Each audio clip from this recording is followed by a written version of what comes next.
మహా అద్భుతంగా జరుగుతుందండి. పవన్ కళ్యాణ్ గారు ఎప్పుడైతే మాకు ఎమ్మెల్యే కిందొచ్చారో, అలానే మా రాష్ట్రానికి ఉప ముఖ్యమంత్రి కిందొచ్చారో, అప్పటి నుంచే మాకు పండగ వాతావరణం మొదలైంది.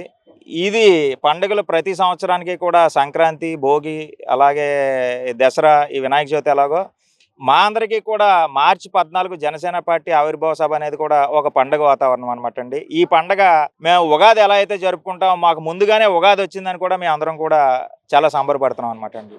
సరేండి. పవన్ కళ్యాణ్ గారు వర్మ గారికి వెన్నుపోటు పొడిచారని చెప్పి వైసీపీ ట్రోల్ చేస్తుంది. దానిలో వాస్తవం అంటారు. సార్ ఇవాళ వైసీపీ వాళ్ళండి వెన్నుపోటుదారులు.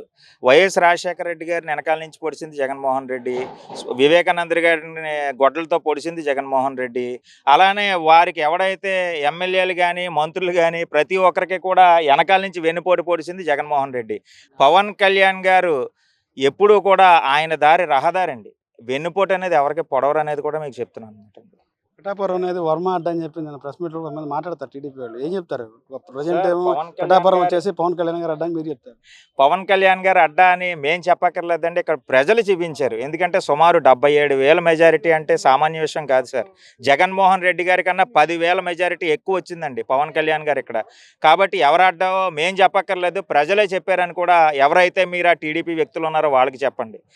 ఇలా అయ్యే విధంగా. గతంలో పవన్ కళ్యాణ్ గారిని జగన్మోహన్ రెడ్డి ఏదో ఒక మాట్లాడినారు. అంటే నా మాటతో నేను నా నోటితో నేను చెప్పాను అనలేను. కదా! అది ఎలా చెప్పాను కదా! స్పందిస్తారు అది? జగన్మోహన్ రెడ్డి గారు అర డజన్‌కి తక్కువ, సారీ, అర డజన్‌కి ఎక్కువ, డజన్‌కి తక్కువ. అలానే ఇంకొకటి ఉందండి. ఆయన దృష్టిలో చెప్పాలంటే గనక గుణకరాయికి ఎక్కువ, కోడికత్తికి తక్కువ అనమాట జగన్మోహన్ రెడ్డి. ఈ ఆవిర్భావ సభ అనేది పిఠాపురంలో పెట్టడానికి కారణం ఏంటి?